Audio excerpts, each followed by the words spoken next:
Now, I know we're in the second half of December, and usually around this time, there ain't anything going on in Destiny besides the Dawning. However, Bungie just dropped a pretty significant update today. Tonics have now been fixed to 100% guarantee their specific reward. The chest of Tomb of Elders that used to only give Glimmer, still only gives Glimmer. We got some other bug fixes in terms of checkpoints that were supposed to have been fixed. But the main thing we wanted to focus on today was our sandbox changes. Now, there isn't a whole lot, but these are substantial enough to do some pre and post testing on. Before we dive in, first a word from our sponsor today, Warhammer 40,000 Tacticus. Tacticus brings the fast-paced, action-packed world of Warhammer right to the palm of our hands. You can play as over 70 legendary champions from 17 factions in turn-based, high-stakes strategic battles. You can fight in single-player campaigns or against other players to unlock and level up your character. And each champion has unique abilities that you can upgrade to give you an advantage against your opponents. And when you're up for the challenge, there are even guild rates that will test your strategic prowess. Tacticus receives constant updates with new and exciting features, game modes, and events, giving us something to always fight and, of course, earn that sweet loot. Now, for those interested in Tacticus today, it's available on iOS and Android. It has an average rating of 4.5 stars and is officially licensed from Games Workshop. So feel free to check out our link down below to get started playing Warhammer 40,000 Tacticus today. Which brings us to our first item on the list, Knucklehead Radar. Ah yes, hunters. This is actually one of 2 nerfs that Knucklehead Radar has been hit with just in the past 30 days. Now, it states right here that Bungie fixed an issue where Knucklehead Radar was applying its target marking players instantly on hits. Now, it should only mark players when breaking their shield. Besides that, though, the functionality remains the same, but keep in mind, its duration of its marking was already toned down in a previous nerf from 7 seconds to 3. Now, we tested this out, and it's kind of working as the change intends. You see, the wording says that it now only marks players when breaking their shield. However, in our testing, though, it doesn't seem to mark on the shot that actually breaks the enemy's shield. It's actually the shot after, which can I just say is kind of pointless? For example, a 140 round per minute hand cannon. 2 crits will break their shield, but clearly, as you can see here, it doesn't mark the enemies. However, a follow-up body shot would then mark them. So what this really means is that you not only need to break their shield, but you need to break their shield and then shoot them again. And I know you're probably thinking, Cross, aren't they probably already dead by this point? Right, I know. You see the irony. Now, certain weapons may be able to take more advantage of this, like an SMG or an auto rifle, things that do multiple hits. That's going to be easier to get the marking in there. But for something like a hand cannon or even like a 2-round burst pulse rifle, not so much, as by the time you actually do get the marking in, you're already reaching that optimal time to kill. Now, I get the value that Bungie's trying to say about Knucklehead Radar. They're like, hey, what if you're shooting someone but they go behind cover? Now you've got the mark on them. But keep in mind, this is after the nerf to its duration. You've got 3 seconds of marking. And look, as someone who hates wall hacks inside of Crucible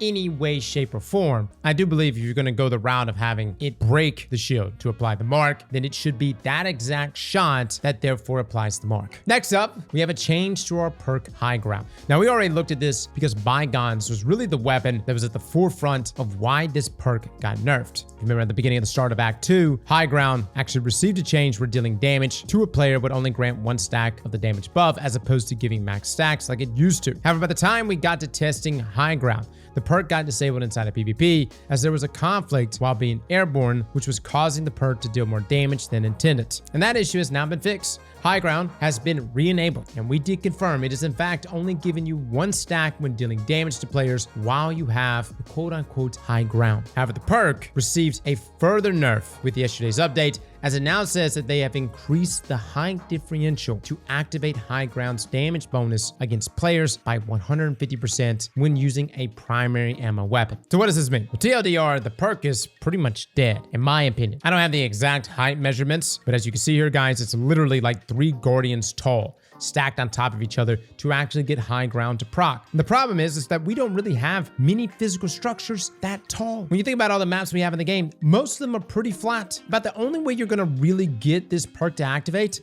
is if you're rocking things like glacier grenades, plant them on a wall, and there you go, guys. You've got a few seconds to hop up there and try to get the 2 bursts going on, which, yes, you could still achieve, but is way more hoops to jump through, which despite our previous review of Bygones, I am now going back to the table and saying that, hey, High Ground ain't it. Head Seeker, Lone Wolf, that's the role we want. So do I believe this perk is dead? Yes. Not saying you can't make it work, but it's definitely not what it used to be. And no lie, I wouldn't be surprised if Bungie ends up making some sort of change because that height differential is way too harsh right now. Now moving on to our abilities. Sentinel Shield has finally received its nerf. Now, it's also got like a buff on paper, but let's just be real. This was an all-around nerf. Bungie essentially fixed a bug that was unintentionally multiplying Sentinel Shield damage. They also increased non-champion PvE combatant damage by 44% and increased champion PvE combatant damage by 15%. Now, if you remember at the beginning of the act, Sentinel Shield was doing crazy damage against bosses. We were dealing almost 3 million damage to Greg with Sentinel Shield and Syntheseps, and without Synthos, you could still do well over 1 million damage against Greg. This has been fixed. In doing our damage testing now, without Syntheseps, we were dealing 443,000 damage to Greg, and then with Syntheseps equipped, we were dealing 726,000 damage. Compare that to our previous numbers? Hot damn, that hurts. Now you can say we all saw this coming. That damage before was insane. In my opinion, even with it being quote unquote insane, you still didn't see that many people rocking Sentinel inside of PvE. Just saying. But at the same time, at least the damage was picked up by 66% against non-champion combatants to compensate this drop-off. Now against champions, when update 8.1.5 launched, it was supposed to have received a buff between 30 and 55%, which the shield throw attack did. It got a 30% increase in damage. As you can see here, it went from 17,924 damage pre-Act 2 and the 23,301 damage post. Now the light attack, however, got the big buff. That was actually 172% increase in damage against champions, as it went from 17,805 to a whopping 48,495. Now in our current update, that being 8.1.5.2, our Sentinel Shield light attack is now doing 26,618 damage. And our shield throw is doing 26,796 damage. So this is actually like a 49.5% increase in damage for both, but it's definitely not doing the 172% that it was doing previously when it was almost touching 50,000 damage. I would say if you were a Titan that rocks Syntheseps with Sentinel, this right here is definitely a nerf. However, if you're a Doomfang Titan, this is actually a really nice buff for you, as the exotic itself is all about throwing your shield. As far as being a damage dealer though, Sentinel ain't it, man. And with it now no longer doing that 172% increase in damage, I won't be surprised to see usage for this class substantially drop off. Now on to our final sandbox change for this update.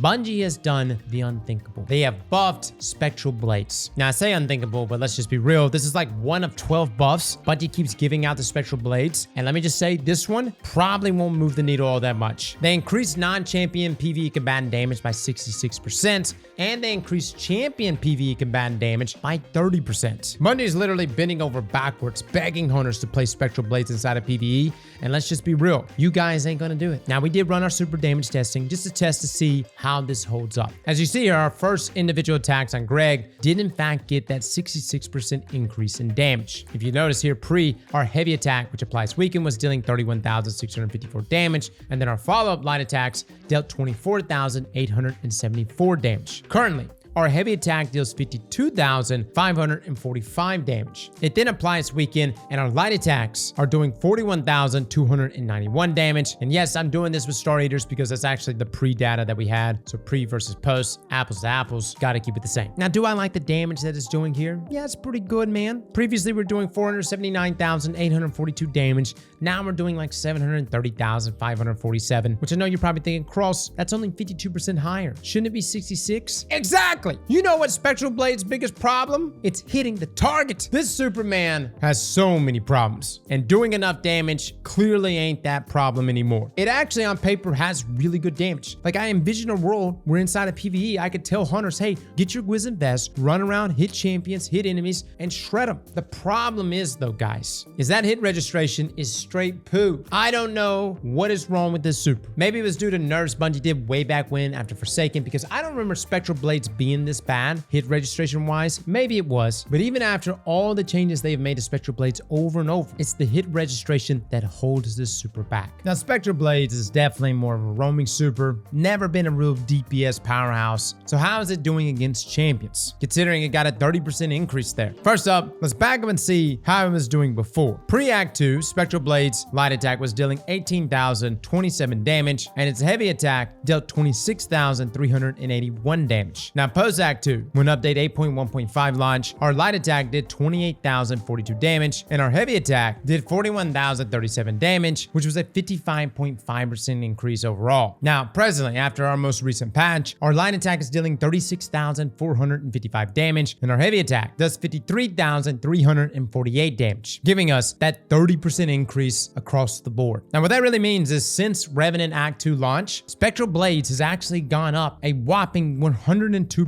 increase in damage overall. Now, on paper, this is fantastic, but how does this play out in a real-world situation like a Grandmaster Nightfall or Contest of Elders? In my opinion, it still doesn't make Spectral Blades meta. In this week's GM Arms Dealer, which I know we don't have Void Surge going on this week, but still, I wanted to try it out. I just wanted to see how things played out with it. We have a barrier champion though right at the start, and even with a teammate breaking the shield and stunning him, it still takes nearly the entire super to defeat the champion. And that's on top of the incredibly annoying tracking presence on Spectral Blades. Could you combine this with, say, Star Eater and Feast times 6? Sure, but that's more hoops to jump through, and on top of that, you gotta pick up orbs, which essentially means you're sitting on your super for a long time before you can pop it. I will say the next time it rolls around in a GM Nightfall and Void Surge is active, I'm gonna try really giving Spectral Blades a go. But fellas, it's just that consistency there with its hit registration that is really pulling this super back. Two directions Bungie can go with Spectral Blades. Either number one, they give it a stupid buff. Like I'm talking like 200% buff. Just say, you know what? Go crazy. If you can land the attacks, they'll do a chunky amount of damage. Good luck, have fun. Or number two, they actually stop and fix the hit registration, as that is the thing that is clearly holding this super back the most. I would love to tell hunters to use Spectral Blades. And personally, that would actually excite me, because as someone who does build battles all the time here on the channel, I don't think a single person ever in the history of build battles, and we have had so many different episodes, so many different builds, not a single one has ever said, hey, you should try my Spectral Blade build. I dream of that day. So guys, that is your pre and post testing for this week's sandbox changes. Let me know in the comments below what you think. We'll continue to be live this week playing Destiny, baking cookies, messing around in other games, so come join us over on our Twitch. It's Christmas time and we get pretty cozy over there. Once again, thank you to Warhammer 40,000 Tactics for sponsoring today's video. And again, for my folks that are interested, you can download the game on iOS and Android using the link in the description below. Fellas and ladies, thank you all for coming and watching, and as always, slap that like button like your mama told you right.